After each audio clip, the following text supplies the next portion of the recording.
ఇది తప్ప నేను 50 సంవత్సరాలు పూర్తి చేశాను. ఇదే వైజయంతి మూవీస్ మీద. ఇప్పుడు ఇవాళ వైజయంతి అనేది మా మనవరానికి కూడా పేరు పెట్టుకున్నాం, స్వప్న. సో ఇదే వైజయంతి మూవీస్ 100 years డెఫినెట్గా చేస్తుంది. అది ఆయన వాక్కు అని నా ఫీలింగ్. ఎందుకంటే సార్ ఆ రోజున ఫస్ట్ సినిమా నేను మొదలు పెడుతున్నప్పుడు రామారావు గారితో ఎవరో కొత్త కుర్రాడు వచ్చి సినిమా తీసేస్తున్నాడు అంటే తెలియకుండా నాకు ఒక స్టార్డమ్ వచ్చేసింది బ్యానర్కి. వైజయంతి ఎవరో వైజయంతి అంటే నాకు నన్నే గిల్లుకుని చూసుకునేవాడిని. ఏంటిది ఎంత పేరు వచ్చేసింది ఫస్ట్ సినిమాలో రామారావు గారితో మొదలుపెట్టగానే అని. ఇవాళ మరి నేను కరెక్ట్గా 50వ సంవత్సరంలో ఆ సినిమా వచ్చే టైంకి అమితాబ్ బచ్చన్ గారిని నేను రామారావు గారు కలిసి షోలే అప్పుడు అక్కడ కొంత రామకృష్ణ 17 హైదరాబాద్ నుంచి వచ్చి ఏదో పని మీద ఆయనతో పాటు నేను వచ్చేవాడిని. ఇద్దరు కలిసి ఒకసారి ఆ రీల్ చూసొద్దాం థియేటర్లో, సౌండ్ ఎఫెక్ట్స్ చూసొద్దాం థియేటర్లోకి వెళ్ళి చూసిన షోలే. ఆయనకి రామారావు గారికి ఎంతో ఇష్టం ఆయన అంటే. అలాంటి అమితాబ్ బచ్చన్ గారితో 50వ సంవత్సరంలో సినిమా తీయగలుగుతున్నాం అంటే దేవుడు వరం. అదే దేవుడు ఎన్టీ రామారావు గారు. సార్ అమితాబ్ బచ్చన్ గారితో ఆల్రెడీ కొంత షూటింగ్ చేశారు కదా, సో ఆయనతో working experience. Sir ditto NT Rama Rao garu. అసలు ఆయన వస్తున్నారంటేనే అదొక కళ. అమితాబ్ సార్ వస్తున్నారు నా హోటల్ దగ్గర నుంచి ఆయన బయలుదేరగానే వచ్చేసిందంటే కామ్గా వస్తారు, దిగుతారు, వ్యాన్ ఎక్కి వెళ్తారు. 2 hours పడుతుంది ఆయన షూటింగ్. గొప్పతనం ఏంటంటే సార్ స్లెట్లోకి 10ంటికి వెళ్ళి చైర్లో కూర్చుంటే 1:30 2 బ్రేక్ ఇచ్చే వరకు షార్ట్ టు షార్ట్ చేయటం, గ్యాప్ ఉన్నా అక్కడే కూర్చోటం తప్ప అస్సలు బయటికి రావటం కానీ యాంటీ వ్యాన్లోకి ఎక్కటం కానీ అసలు చేయరు. బ్రేక్ అనగానే వెళ్తారు, మళ్ళా టచ్అప్ అంతా అయిన తర్వాత 3:30 4 వస్తారు. మళ్ళా మొదలుపెట్టిన తర్వాత అది నైట్ 10 అవ్వండి 11 12 అస్సలు అక్కడే కూర్చుంటారు, అదే చైర్లో కూర్చుని ఉంటారు. ఎంత గొప్పగా ఉంటుంది, ఎంత గర్వంగా ఉంటుంది. నేను ఇంకోటి గట్టిగా ఫీల్ అయింది ఏంటంటే సార్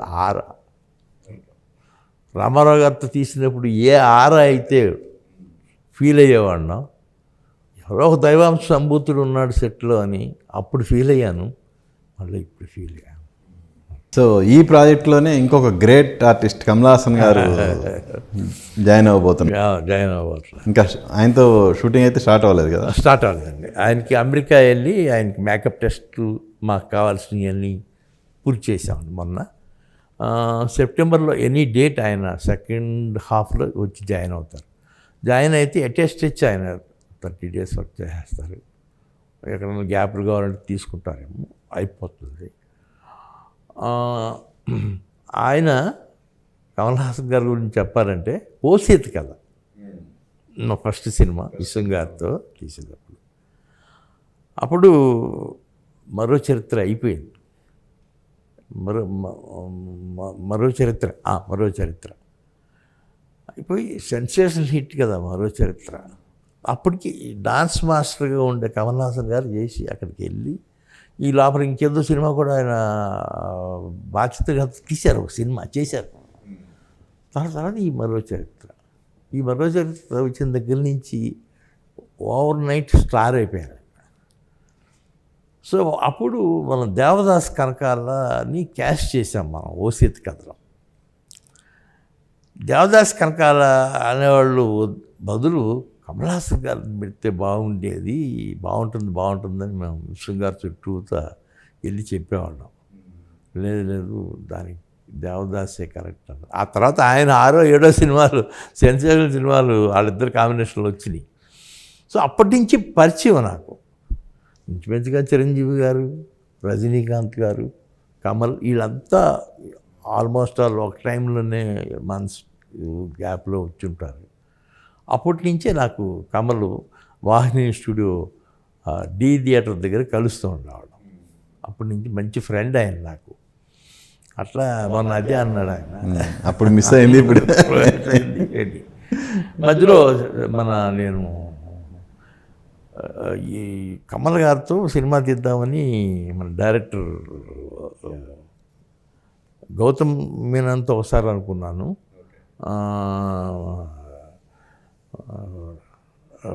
మేకప్ మ్యాన్ ఒక్క వాసుతో చేయాలని వాసు నేను వెళ్ళి 2 సార్లు స్టోరీ డిస్కస్ కూడా జరిగినాయి. అప్పుడు ఎందుకున్నా వర్కౌట్ అవ్వలేదు. బట్ ఆయన మద్రాసు మీద ఇక్కడ ఏ పని మీద వచ్చినా నాకు ఫోన్ చేసి నన్ను పిలిపించుకుని అక్కడ ఏం జరుగుతుంది, అక్కడ ఏం కథలు ఆయన విన్నారు, నీకు ఏమైనా పనికొస్తుందేమో అని నేను చెప్తున్నాను, ఒకసారి వెళ్ళి వింటావా, ఇట్లా ఫైనల్గా ఇక్కడ వర్కౌట్ అయింది. బట్ ఇక్కడ వర్కౌట్ అవడానికి కేవలం ఈ పట్టుదల మా స్వప్న తను ఈ క్యారెక్టర్కి డాడీ అస్సలు ఇంకేం ఆలోచించొద్దు, మనకు ఆయనే కరెక్ట్ అని తనే ఆయన దగ్గర 3-4 సార్లు 3-4 నెలలు తిరిగి ఆయనతో ఓకే చేయించుకుని. కానీ యాక్చువల్గా ఈ సినిమా ఒప్పుకోకముందే ఆయన సెన్సేషనల్ హిట్ కొట్టాడు విక్రమ్తో. అవును. సో అంత హిట్ కొట్టి ఒక హీరో ఇక్కడ స్టార్ హీరో సినిమాలో ఒక ఇంపార్టెంట్ క్యారెక్టర్ చేయటం ఎలా ఒప్పించారు సార్? సార్ ఏమీ లేదు సార్, మీరు మొదటి నుంచి కమల్ సార్ని ఆయన గ్రాఫ్ మీరు ఆయన క్యారెక్టరైజేషన్స్ అన్నీ చూసుకుంటూ వెళ్తే ఈ సినిమాలో ఈ క్యారెక్టర్లో విపరీతమైన పేరు కొట్టేయచ్చు, ఇదే అసలు ఈ సెన్సేషన్ అయిపోతుంది అనుకుంటే ఆ క్యారెక్టర్ని ఆయన ఎప్పుడూ వదిలిపెట్టలా. అవుట్ అండ్ అవుట్ కామెడీ అయినా, డీగ్లామరైజ్ క్యారెక్టర్ అయినా, విలన్ అయినా ఆయన చేశారు. అదే నమ్మకంతో వెళ్ళాం. ఆయనకి విపరీతంగా నచ్చింది. ఆయనకి ఎందుకు నచ్చింది ఈ క్యారెక్టర్ అనేది మీకు రేపు పొద్దున్న సినిమా చూస్తే ఎండ్ ఆఫ్ ద డే ఆయన పేరు చెప్పుకుని బయటకు వెళ్తా ఉంటే గమ్మత్తుగా ఉంటుంది అసలు ఆ ఫీల్. అంటే ఈ క్యారెక్టర్ పర్టికులర్గా ఆయన్నే అనుకున్నారని ముందు వేరే ఆయనే అనుకుని ఈ లోపల ఆయన సినిమా రిలీజ్ కోసం వెయిట్ చేశాం. స్వప్న ఉద్దేశంలో ఇక ఆయనే ఉన్నాడు. ఇంకా మేము నేనైతే అనుకున్నాను అమీర్ ఖాన్ వేయాలని అనుకున్నాను.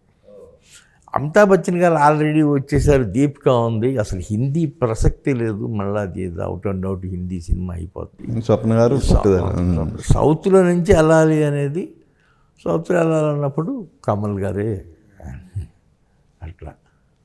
సార్ కల్కి ఒక్కసారి కామిక్ కాన్లో అట్లా అనౌన్స్ చేయగానే సార్ ఎంటైర్ వరల్డ్ దృష్టి ఈ సినిమా మీద పడిపోయింది. అవును సార్, అవును సార్. నేను ఎప్పుడు రషెస్ ఎప్పుడు చూడనండి. వెళ్ళి ఎడిటింగ్ రూమ్లో రష్ చూడటం కానీ అవి నేను చేయను.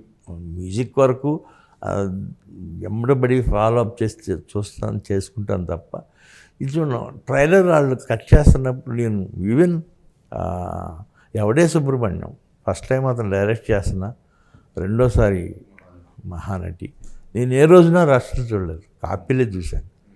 అట్లాగే ఇది నేను అమెరికా వెళ్ళే వరకు, అమెరికాలో స్క్రీన్ చేసే వరకు నేను అసలు టీజర్ చూడలా. బట్ నాకు తెలుసు ఆ గ్రాఫిక్స్ ఎట్లా వస్తాయి ఏంటి, ఇమాజినేషన్ ఉంది మీకు ఉంది. వరల్డ్ బెస్ట్ గ్రాఫిక్ కంపెనీస్ అన్నీ వర్క్ చేస్తున్నాయి సినిమాకి. ఈయన 100 కోట్లు ఖర్చు పెట్టి ఎలా వస్తుంది నాకు అవుట్లైన్ తెలుసు కాబట్టి. బట్ నేను కూడా చూసి స్టన్ అయిపోయాను. ఓ ఎక్కడో ఉంది సినిమా. అది అదృష్టం. ఒక పక్క ప్రభాస్, ఒక పక్క పెద్ద ఆయన దీపిక, నవ్ కమల్. ఇంకేమైనా ఉన్నాయా సర్ప్రైజ్లు? వస్తాయి సార్. ఒక్కసారి ఇంటర్నేషనల్ వేదిక మీద ఒక్కసారి ఇది ట్రైలర్ ప్లే అయిన తర్వాత టోటల్గా ఇంటర్నేషనల్ ప్రాజెక్ట్స్, ఇంటర్నేషనల్ కంపెనీస్ అన్నీ అవును దీని అటెన్షన్ పే చేస్తూ దీన్ని మీ దాంట్లో భాగస్వాములు అవడానికి ఇంట్రెస్ట్ చూపించినాయి. అవును. ఈవెన్ ఇంగ్లీష్ వర్షన్ రెడీ చేసి రిలీజ్ చేయాలనే ఒక ఇది కూడా మీకు వచ్చింది కదా? అవునండి. సో అది కామిక్ కాన్తోనే అంటే ముందే ఐడియా ఉందా? ఎలా ముందే స్వప్న కానీ, నాగి కానీ, స్వీటీ కానీ వాళ్ళకి ఆ కాన్ఫిడెన్స్ ఉంది సార్. ఎందుకంటే కమల్ గారు ఎంటర్ అవ్వకముందే ఇదే బడ్జెట్ 700 అవుతుందా 800 అవుతుందా అని మొదటి నుంచి లెక్కలు ఉన్నాయి. గ్రాఫిక్స్, సెట్స్ అలా వేస్తున్నాం కదా. హిందీ అండ్ చైనీస్ 2 లాంగ్వేజ్లకి, ఇంగ్లీష్ అండ్ చైనీస్ 2 లాంగ్వేజ్లకి కూడా సైమల్టేనియస్గా ఈ సినిమా వెళ్తుంది అనేది వాళ్ళ ఊహ. దానికోసం చేయాలి. అందుకే స్వప్న నాగి కలిపి అనుకుందే ఈ కామికాన్ అని. నాకు అప్పుడు పెద్ద నేను కామికాన్ అని తర్వాత వీళ్ళు అనుకుంటున్న తర్వాత చెప్పారు ఇది అని. ఇంటర్నేషనల్ నేను ఎప్పుడు సినిమా తీసినా పెళ్లి సందడి పరదేశీ అప్పుడు ఫస్ట్ సినిమా నేను అమెరికాలో తీశాను. తర్వాత జై చిరంజీవ. ఇప్పుడు మూడోసారి ఈసారి వెళ్ళి ఫంక్షన్ చేస్తుంటే అంటే ముందు నుంచే నాకు వాళ్ళతో మాట్లాడటం అవన్నీ జరగటం, గ్రాఫిక్స్ అన్నీ ఎల్ఏల నుంచి చేయించటం, ఇది డెఫినెట్గా all over the world release అవుతుందండి. ఆ నమ్మకం అయితే ఉంది. ఇలా వచ్చి అలా వెళ్ళిపోతుందా లేకపోతే బ్లాక్ బస్టర్ అవుతుందా అనేది చూడాలి.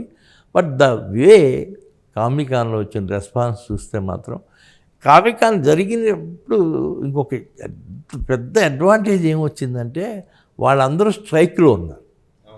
హాలీవుడ్ అందరూ అందుకనే దీపికా పట్టుకొని అక్కడ అలౌ చేయలే. ఆవిడ హిందీ ఇంగ్లీష్ ఆర్టిస్ట్ కింద వస్తుంది కాబట్టి ఆవిడ రానివ్వలేదు. మేము పైగా ₹1,00,00,000 ఇచ్చి ఒక గొప్ప డైరెక్టర్ ఫ్రమ్ కెనడా ఆయన్ని స్టేజ్ మీద ప్రోగ్రామ్ చేయడానికి ఫిక్స్ చేశాం. ఆయన్ని కూడా ఆపేశారు. అట్లా అక్కడ ఆ స్ట్రైక్ అంత పవర్ఫుల్గా కాబట్టి అందరూ ఖాళీగా ఉన్నారు. ఈ డిస్ట్రిబ్యూషన్ కంపెనీలు అన్నీ వచ్చినాయి. దాదాపు 700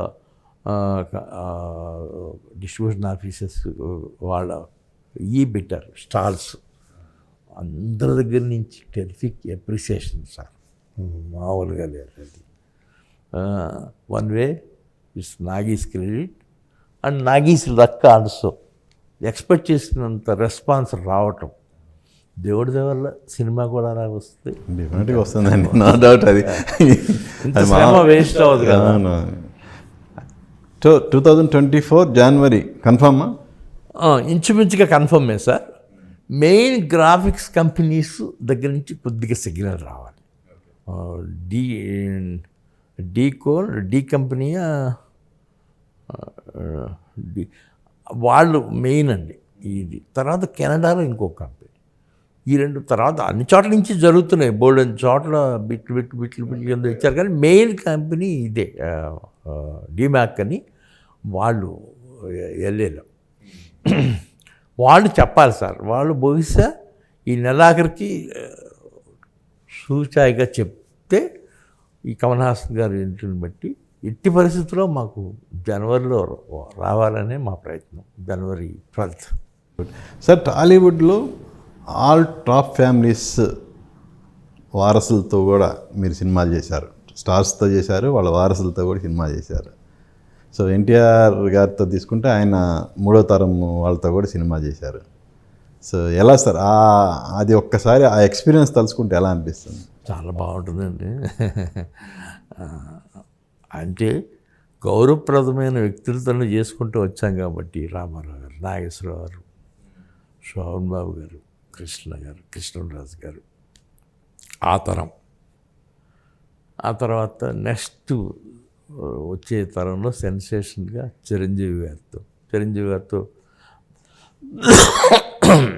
మేజర్ సినిమాలు జరుగుతూ నాతో కానీ బాలకృష్ణ గారితో కానీ. బాలకృష్ణ గారితో ఒక సినిమా చేశారు. ఒక సినిమా బాలకృష్ణ స్వామిరావు గారితో ఒక సినిమా చేశారు. వెంకటేష్ బాబుతో 2 సినిమాలు చేశారు. అట్లా బ్రహ్మరుద్రులు అండ్ అవునండి. మన ఎవరు ఫలానా హీరోతో కోసం వెయిట్ చేయడం కంటే అందరూ నాకు చేస్తారు కాబట్టి నేను అడగగానే కథలు మంచి కథ చూసుకుని ఎక్కడికైనా వెళ్దాం, ఎవరితో తీసే కథ దొరుకుతుంది అని. బట్ మెయిన్ కాన్సన్ట్రేషను ఈ సంవత్సరంలో చిరంజీవి గారు లేదు, నెక్స్ట్ ఇయర్ మనకు బంచ్ ఉంటుంది కాబట్టి దాని మీద ఏం కాన్సన్ట్రేట్ చేద్దాం, ఇట్లా అలాగే అట్లా వెళ్ళాము. కానీ తారక్తో 2 సినిమాలు చేసినా డిసప్పాయింట్ అయినాయి కదా? 3 సినిమాలు తీసాం. అంటే ఒకటి వేరే బ్యానర్లో చేశారు, అది సూపర్ హిట్. అదే స్వప్న సినిమా. అవును, స్వప్న సినిమాలో తీసాం, అది సూపర్ హిట్ అండి. అదే దాంట్లోనే రాజమౌళి గారు కూడా ఫస్ట్ టైము తారక్ కానీ. మిగతా ఈ 2 సినిమాలు 3వ సినిమా అయితే షూట్ షాట్ అది అసలు మామూలు ఫ్లాప్ అని చెప్పడానికి 60 కానీ ఫ్లాప్ అది. పైగా బాగా భయంకరమైన లాస్ అది. ఆ రోజుల్లో 30 కోట్లు ఎంత. బా అందుకనే కదా నేను 7 ఏళ్ళు మళ్ళీ సినిమా తీయలేదు. అవును. మీ అసలు సినిమాలు తీయటం మొదలుపెట్టిన తర్వాత అంత గ్యాప్ తీసుకున్నది ఎప్పుడు లేదు కదా? ఎప్పుడు లేదు. నేను అసలు ఆ గ్యాప్ ఇలాగే రిటైర్ అనుకున్నారా? అనుకుని భయపడ్డాను. కాకపోతే అప్పుడు ఈ పిల్లల ఎంట్రీ, నాగి మా ఫ్యామిలీలో. సార్ మీరు అన్ని డక్కా ముక్కీలు తిన్నారు, ఈ ఇండస్ట్రీని కాసి పడిపోశారు కదా. మీ పిల్లలు స్వప్న గారు కానీ వీళ్ళు సినిమా ఇండస్ట్రీలోకి మేము ప్రొడ్యూసర్స్గా వస్తామన్నప్పుడు మీరేం ఫీల్ అయ్యారు? నేను బాగా ముందు డిసప్పాయింట్ అయింది ఏంటంటేనండి, వాళ్ళని ఇద్దరిని అమెరికా పంపించాను కదా. మాస్టర్స్ చేయడానికి ఒహాయో యూనివర్సిటీకి వెళ్ళింది గట్రైట్ స్వప్న. స్టూడియో ఆర్ట్స్ అని తను సెలెక్ట్ చేసుకున్న కోర్సులోనే డైరెక్షన్ కానీ చాలా డిపార్ట్మెంట్లు ఆర్ట్ మెయిన్గా తనకి ఇంట్రెస్ట్. ప్రియాంకకి తను యూసీఎల్ఏలో లాస్ ఏంజల్స్లో తను వెళ్ళినప్పుడు దీనికి సంబంధించి అక్కడే సెటిల్ అయిపోతే బాగుండు ఇద్దరు, అంత దూరం వెళ్ళి చదువుకున్నారు కదా, పిల్లలు అమెరికాలో సెటిల్ అయిపోతే హ్యాపీయెస్ట్ పర్సన్ నేను అనుకున్నాను. తర్వాత మా మూడో పాపను కూడా ఆస్ట్రేలియా, తను ఇంగ్లాండ్ వెళ్ళింది, లీడ్స్లో హాస్పిటాలిటీలో మాస్టర్స్ చేసింది. సో ఆడపిల్లలు చక్కగా అక్కడక్కడ సెటిల్ అయిపోతే బ్రహ్మాండం అనుకుంటే వాళ్ళిద్దరూ వచ్చి ఇక్కడ మేము ఇదే చేస్తాం అన్నప్పుడు కొద్దిగా డిసప్పాయింట్ అయ్యా ఫస్ట్. తర్వాత తీద్దాం అనుకున్నప్పుడు గో హెడ్, అసలు ఆలోచించే పనే లేదు, మీ ఇష్టం అని చెప్పాను. అట్లాగే పాపం మొట్టమొదటి ఎవడే సుబ్రహ్మణ్యం దగ్గర నుంచి వాళ్ళ పడ్డ కష్టం మామూలు కష్టం కాదు.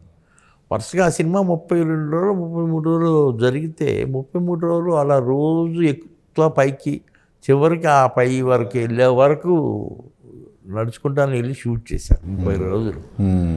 నేను ఎదురులే మనిషి టైం నుంచి ఎంత కష్టపడ్డానో వాళ్ళు ఫస్ట్ సినిమా నుంచే కష్టపడ్డాం అలవాటు చేసుకున్నారు. మధ్యలో ఇంకొకటి పెద్ద తప్పు జరిగింది, లోకల్ టీవీ అనేది ఛానల్ పెట్టడం, అది కొద్దిగా ఫెయిల్ అవగానే అందులో కూడా బాగా లాస్ వచ్చింది. ఫెయిల్ అయినప్పుడు నేను నాకంటే డక్కాముక్కలు తినేవాడిని కంటే స్వప్న తన కెరీర్ వైజ్గా ఏమన్నా కంటిన్యూ మళ్ళీ వెనక్కి వెళ్ళిపోతానంటే పంపించేద్దాం అమెరికా అనుకున్నాను. కాదు, తను ఇక్కడే ఉండాలి, సినిమాలో ట్రై చేస్తాను, సినిమా తీస్తాను అన్నప్పుడు నేను ఫుల్గా ఎంకరేజ్ చేశాను. తను ఆల్రెడీ డిసప్పాయింట్ అయింది, no let her go into that అని. ఎలాగో వచ్చేసింది కదా అమెరికా నుంచి, మనం తప్పు చేసాము. ఛానల్ తను వద్దు అంది.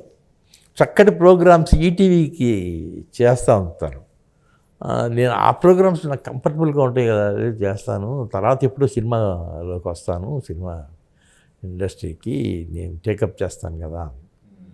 సరే పాపం అక్కడ మనమే తప్పు చేసాం. ఇదే మన ఛానల్ ఐడియా మీదే? ఛానల్ ఐడియా నాదే. ఎంత తప్పు అంటే అండి, అమ్మ నీకు ఇంత టాలెంట్ ఉండి మనకి నీ సినిమాలు తీసాం, ఛానల్ వేరే వాళ్ళ ఛానల్కి నువ్వు కంటెంట్ ఎందుకు ఇవ్వాలి, మనమే చేస్తే పోతుంది కదా, ఏముంది ఇందులో అనుకున్నాను. కానీ అది చాలా సినిమా తీయటం చాలా ఈజీ అండి. సంవత్సరంలో 3 సినిమాలైనా తీయచ్చు, 4 సినిమాలైనా తీయచ్చు. లోకల్ దెబ్బ ఎంత సార్? లోకల్ దెబ్బ నాకు తెలిసి దాదాపు 50 కోట్లు. అంటే పాపం శ్యామప్రసాద్ రెడ్డి గారు అని ఆయన నా ఫ్రెండ్స్ కూడా కొంతమంది ఉన్నారు, కానీ నాకు ఎక్కువ శాతం పోయింది. అది ఏంటంటే సార్, ప్రతిరోజు కుక్క కాపలా గాయాలి. ఆ కంటెంట్ తయారు చేసుకోవటం, తీసుకెళ్ళటం, టెలికాస్ట్ చేయటం ఇదే పని. మనం సినిమా తీసి 3 నెలలు 4 నెలలు కష్టపడతాం, రిలీజ్ చేస్తాం, 2 నెలలు శుభ్రంగా రెస్ట్ తీసుకుంటాం, మళ్ళీ కథ ఎదుటి మొదలు పెడితే ఇంకొక 3 నెలలు పడుతుంది కదా అట్లా. బట్ అది అలా కాదు కదా, ఏ రోజు రెడీ చేయాలి. అది చాలా hasty decision of mind. But వాళ్ళు అందులో నుంచి అది ప్రెస్టేజ్గా తీసుకుంటాను. కష్టపడి ఇక్కడే దెబ్బలు తిని స్టార్ట్ చేశారు కాబట్టి అందుకని వాళ్ళకి సక్సెస్లో వస్తానని నా ఫీలింగ్. సార్ అలాగే ఇప్పుడు మీరు రాజకుమారుడు ఓపెనింగ్ అంటే బిగినింగ్ నుంచి మీరు ఎన్టీఆర్ గారి fan sir. So first cinema ఆయనతో చేశారు, రెండో సినిమా చేశారు, ఎదురులేని మనిషి, యోగపురుషుడు, మంచి సూపర్ సక్సెస్లు అన్నీ అయిపోయినాయి. కృష్ణ గారితో కూడా వరుస సినిమాలు చేశారు. సో మహేష్ని పరిచయం చేస్తూ రాజకుమారుడు చేశారు మీరు. అవును. ఆ సినిమా ఓపెనింగ్ టైంలో నేను కృష్ణ గారి ఫ్యాన్ అన్నారు, గుర్తుందా మీకు? అంటే మరి ఆ రోజుల్లో నేను రామారావు గారితో తీసిన, నాగేశ్వర గారితో తీసిన, జనరల్గా రామారావు గారితో తీసిన తర్వాత ఎవరైనా ఆటోమేటిక్గా అయ్యేది కృష్ణ గారి మీదకి వెళ్తాం. అంతే కదా. కామెడీ కామెడీ కామెడీ చేయగలిగిన హీరో, ఫైట్స్ చేయగలిగిన హీరో, అంటే మాస్ ఫాలోయింగ్ ఉన్న ఎన్టీఆర్ గారి తర్వాత ఆయన చిరంజీవి గారి వచ్చే వరకు మరి కృష్ణ గారే, రామారావు గారి తర్వాత కృష్ణ గారే కదా. సోమన్ బాబు గారు కృష్ణరాజు గారు కాదు కదా. కృష్ణరాజు గారితో చేశారు సినిమా, అవును, 2 సినిమాలు చేశారు. 2 సినిమాలు, అవును, అడవి సింహాలు and Yevade Subrahmanyam. Yevade సుబ్రహ్మణ్యంలో main ఒక చిన్న మంచి క్యారెక్టర్.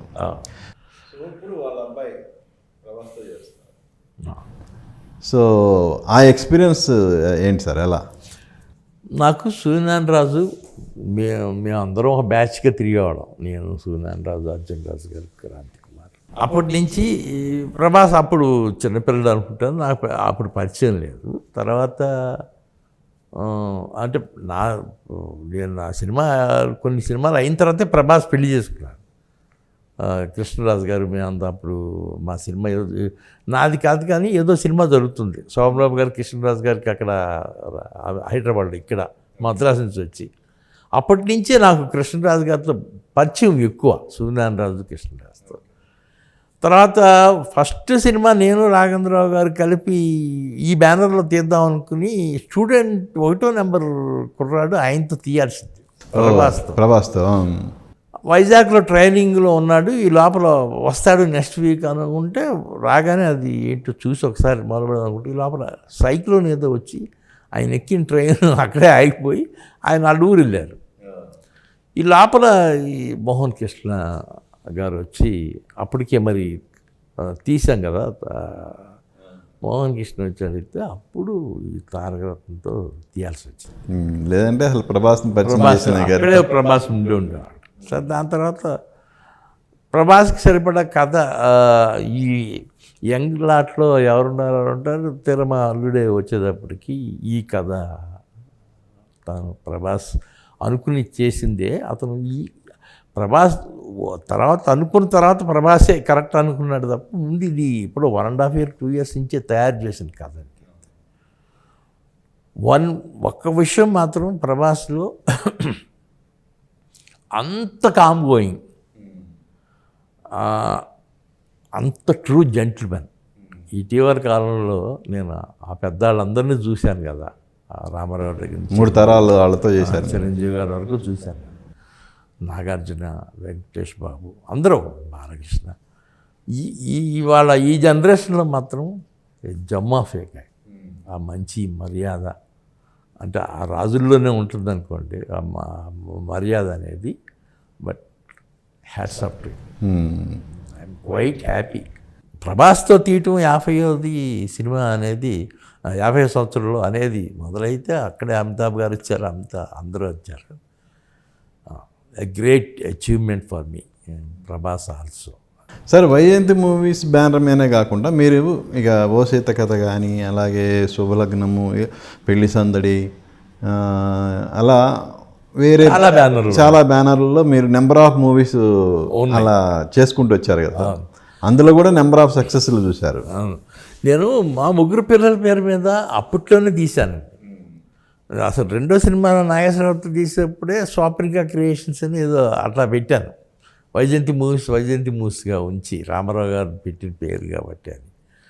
అట్లాగే ప్రియాంక పిక్చర్స్ అని నేను అప్పుడు అలాగే పెద్ద 1-2 ఫ్లాపుల తర్వాత శుభలగ్నం, కృష్ణారెడ్డి గారు తీసిన సినిమా, ఆ ప్రియాంక పిక్చర్స్ అని అప్పుడు మెలోడీ వెంకటేశ్వరరావుతో కలిసి చేశారు కదా. తర్వాత మా సిరి మీడియా, పెళ్ళాం ఊరెళ్తే, అలా ఇంకోటి ఏదో పెద్ద హిట్టే, పెళ్ళాం ఊరెళ్తే తర్వాత ఇదే కృష్ణారెడ్డి గారితో తీసాము.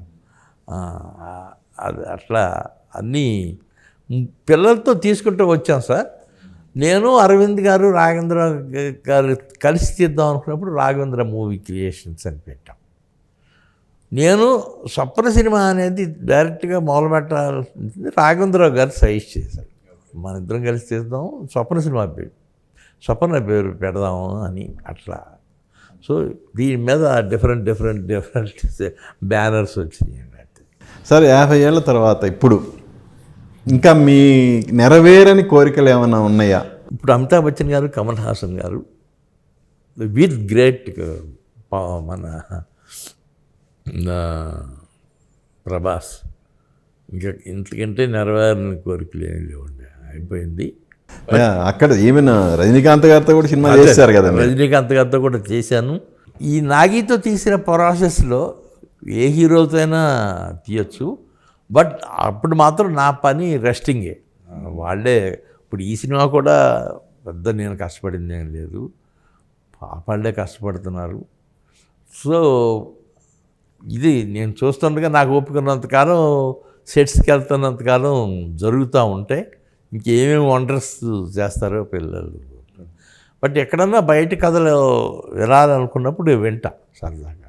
ఎందుకంటే మళ్ళీ నాకు తీరని కోరికంటే నాకు మళ్ళా కృష్ణారెడ్డి గారితో ఒక సినిమా తీయాలని ఉంటుంది ఎప్పుడు కూడా. అట్లాగే ఉదయం విజయభాస్కర్తో తీయాలని ఉంటుంది.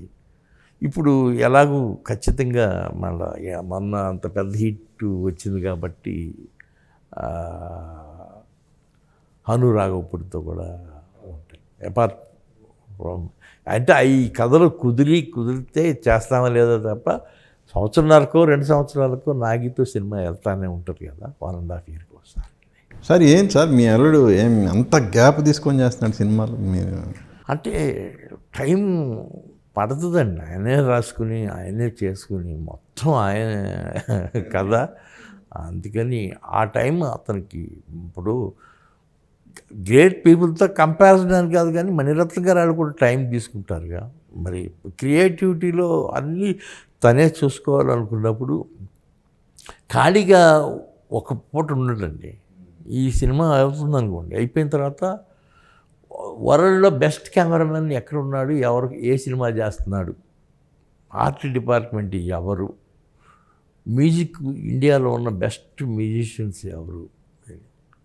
ఇప్పుడు ఏంటంటే నేను అనుకోవటం సార్, దేవుడి దయ వల్ల అన్నీ ఫలించి రిజల్ట్స్ చాలా బాగా వస్తే అతను ఖచ్చితంగా అతను న్యూయార్క్లోనే ఎక్కువ సంవత్సరాలు ఉండి వచ్చి చదువుకుని వచ్చాడు కాబట్టి హాలీవుడ్కే వెళ్తాడు అనేది కూడా నాకు. సో మేము ఫ్యూచర్లో వైజయంతి మూవీస్ హాలీవుడ్ సినిమా అనేది వెళ్దాం, అందరం కలిసి వెళ్దాం సరదాగా.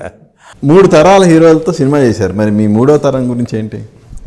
వాళ్ళని ఎలా ఇండస్ట్రీకి ఎలా ఆర్టిస్టులుగా చేస్తారు? మా మనవడు ఉన్నాయండి. ఇప్పుడు ఏంట్రా అంటే వాళ్ళ తాతలు, మేనత్తలు అందరూ డాక్టర్లే. ఓ పూట డాక్టర్ని అవుతానంటాడు, ఓ పూట డైరెక్టర్ని అవుతానంటాడు. వాడు రోజుకి ఒకటి చెప్తుంటాడు, వాడు ఏం చేస్తాడో మనకి తెలియదు.